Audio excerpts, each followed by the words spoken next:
কতজন শিক্ষক শিক্ষিকা নিয়ে আপনারা পথ চলা শুরু করলেন?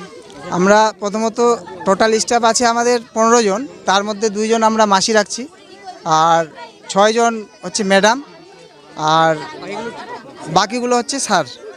এদেরকে নিয়ে আমরা প্রথমে পথ চলা শুরু করলাম। কি কি বিষয় নিয়ে পড়ানো হবে?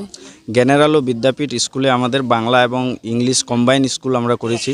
গ্রামের মোটামুটি আমরা যতটা দেখেছি যে গ্রামের বাচ্চারা বেশিরভাগই ইংরেজিতে দুর্বল থাকার কারণে বাংলা এবং ইংলিশ কম্বাইন স্কুল করা হয়েছে। বাংলাটার যেমন জোরদার দিয়ে পড়ানো হবে, তেমনই ইংরেজিটাতেও আমরা জোর দিয়েছি। এবং কি সিবিএসসি বোর্ডের কোনো ইংরেজি বই রেখেছি যাতে ইংরেজিতে বাচ্চাটা দক্ষ হয়। সামনে আমরা পরিকল্পনা নিয়েছি যাতে কম্পিউটার রাখতে পারি এবং রাখবো।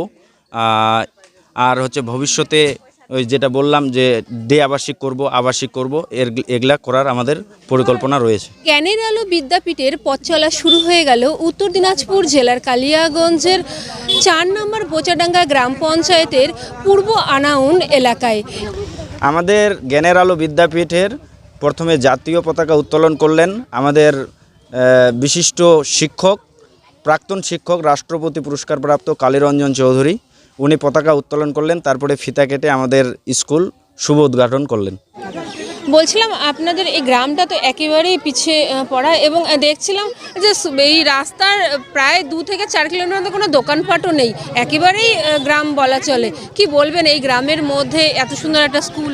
মানে আমাদের গ্রামের লোকেরা শিক্ষা নিয়ে একটু অবহেলিত, শিক্ষাটা কী জিনিস হয়তো বুঝতে পারছে না। তাদের জন্য অন্ধকার থেকে কেটিয়ে বেরিয়ে যেতে পারে, তার জন্য আমরা এই উদ্যোগটা নিয়েছি। হ্যাঁ, এবং কি যেন শিক্ষার সম্বন্ধে ওরা বুঝে। শিক্ষা একটা ছেলে আমাদের গ্রামের ক্ষেত্রে বলতে গেলে যে আমাদের সাধারণ লোকের ধারণা কি যে একটু পড়বে আর বাকি সময়টা বাইরে চলে যাবে, এটা ছিল।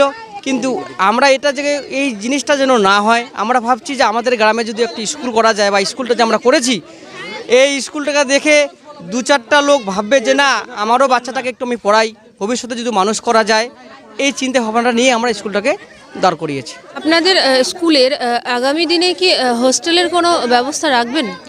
আমরা আপাতত শুরু করেছি যে ডে স্কুল হিসাবে আমরা শুরু করলাম, স্কুল আওয়ারে শুধু রাখবো। কিন্তু ভবিষ্যতে আমাদের পরিকল্পনা আছে, যদি আমাদের ভবিষ্যতে একটু ভালোভাবে চালাতে পারি তো অবশ্যই আমরা ডে হোস্টেল এবং কি আবাসিক হোস্টেল হিসাবেও শুরু করার পরিকল্পনা রয়েছে। যে আমাদের পিছিয়ে পড়া গ্রামের ছাত্ররা সঠিকভাবে শিক্ষা লাভের জন্য কোথায় যাবে? এখান থেকে কালিয়াগঞ্জ যথেষ্ট ডিস্টেন্স, এখান থেকে ফতেপুর যথেষ্ট ডিস্টেন্স বা দূরত্ব আছে।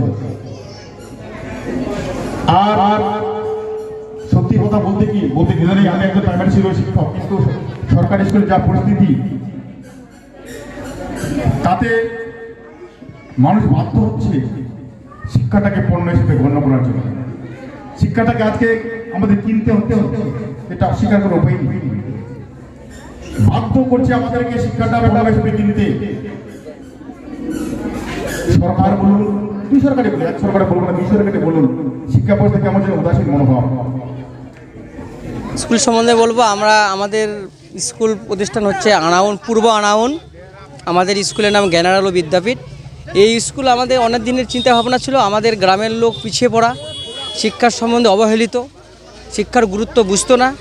তাই আমরা কয়েকজন মিলে উদ্যোগ নিয়ে এই স্কুলটাকে দাঁড় করিয়েছি। এবং কি ভবিষ্যতে আমাদের স্কুলের যে বাচ্চাগুলো পড়াশোনা করবে, তাদেরকে যেন আমরা ঠিকঠাক করে পড়াশোনা করাতে পারি এবং ভবিষ্যতে তারা তাদের ভবিষ্যৎ যেন ঠিক জায়গায় পৌঁছাতে পারে। এবং কি আশা রাখবো যে আমাদের আশেপাশে যে গ্রামগঞ্জে যারা আছে, তারা যেন আমাদের স্কুলটাকে সাপোর্ট করে।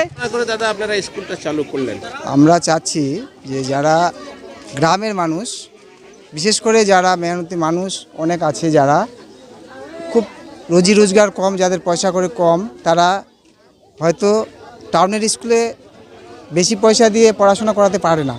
আমরা চাচ্ছি সেই ধরনের মানুষ যাদের বাচ্চাগুলো খুব ট্যালেন্ট আছে, অথচ পয়সার অভাবে তারা টাউনের স্কুলে পড়াতে পারে না। আমরা চাচ্ছি গ্রামে নতুন স্কুল করে আমরা চাচ্ছি যে ওই সব বাচ্চারা ভবিষ্যতের জন্য যেন সুশিক্ষিত হয়, তারা ভবিষ্যতের জন্য অনেক কিছু করতে পারে, ডাক্তার হতে পারে, ইঞ্জিনিয়ার হতে পারে, তাদেরকে তৈরি করার একটা আমরা পরিকল্পনা নিচ্ছি কয়েকজন মিলে।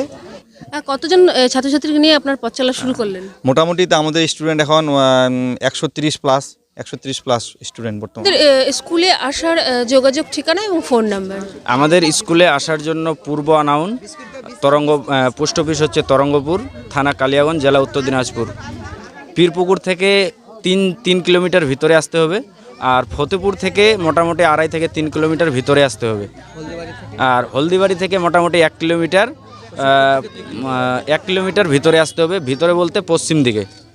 আর আমাদের যোগাযোগ নাম্বার হচ্ছে 8637884177, আর আরেকজনের ফোন নাম্বার হচ্ছে 6296856113, আর আরেকজনের হচ্ছে 7872469404।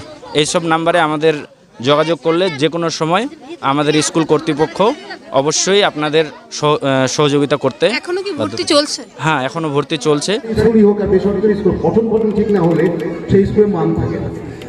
আর বিশেষ করে এই আনাউন আমি দেখছি বর্তমানে, আমি 2003-এ আনাউন স্কুলে প্রথম আসি, মোটামুটি 22-23 বছর হলো এই আনাউনে। অভিভাবকরা এখন অনেক সচেতন হয়েছে।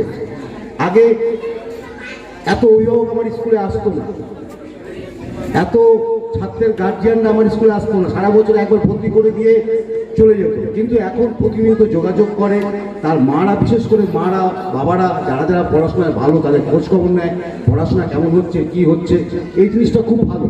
এবং আনাউনের যে জিনিসটা সবচেয়ে বড় একটা প্রবলেম ছিল আমাদের যোগাযোগ ব্যবস্থা।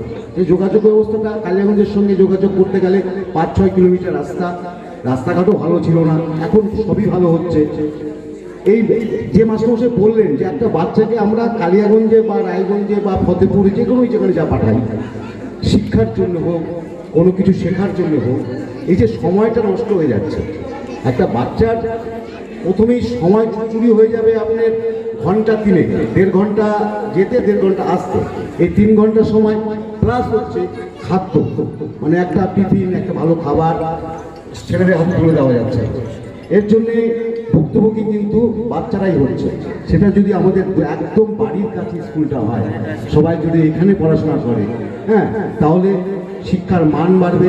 শিক্ষার এবং একটা কি হবে, আমরা নিত্য নতুন কথা ভাবতে শিখেছি। জ্ঞান বিজ্ঞানের এত বিস্ফোরণ হয়েছে যে এই আমি ছোটোবেলায় যেটা পড়েছিলাম সেই ইতিহাস ভূগোল দিয়ে আর হচ্ছে না।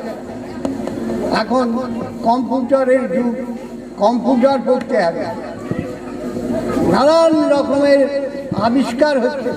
মানুষ এখন চাঁদে যাচ্ছে, জানেন তো, মানুষ চাঁদে যাচ্ছে। আর আমরা ছোটোবেলায় শুনেছিলাম যে ওইটা চাঁদ নাকি ভগবানের একটা অংশ, ওখানে চাঁদ বাবা বাস করে। কিন্তু আজকে আর সে কথা আমি ভাবছি না, কারণ চাঁদে মানুষ যাচ্ছে, সেখানকার মাটি, সেখানকার হাওয়া ইত্যাদি নিয়ে গবেষণা চলছে, সেগুলো আমরা জানতে পারছি। তো এই যে জ্ঞান নিত্য নতুন পরিবর্তিত হচ্ছে, মানুষের শিক্ষার চাহিদাও পরিবর্তন হয়ে যাচ্ছে, চাহিদার পরিবর্তন হয়ে যাচ্ছে। আজকে আর ইতিহাস ভূগোল পড়তে যাচ্ছি না, আজকে পড়তে যাচ্ছি কম্পিউটার পড়বো আমি। আর দেখবেন আজকাল আমাদের পশ্চিমবাংলায় বলেন, সারা ভারতবর্ষে বলেন, সারা পৃথিবীতে বলেন, যে এই যে বেসরকারি উদ্যোগ, যে উদ্যোগের মধ্যে দিয়ে উদ্যোগপতিরা শিক্ষার জন্য নানান আধুনিক শিক্ষা ব্যবস্থা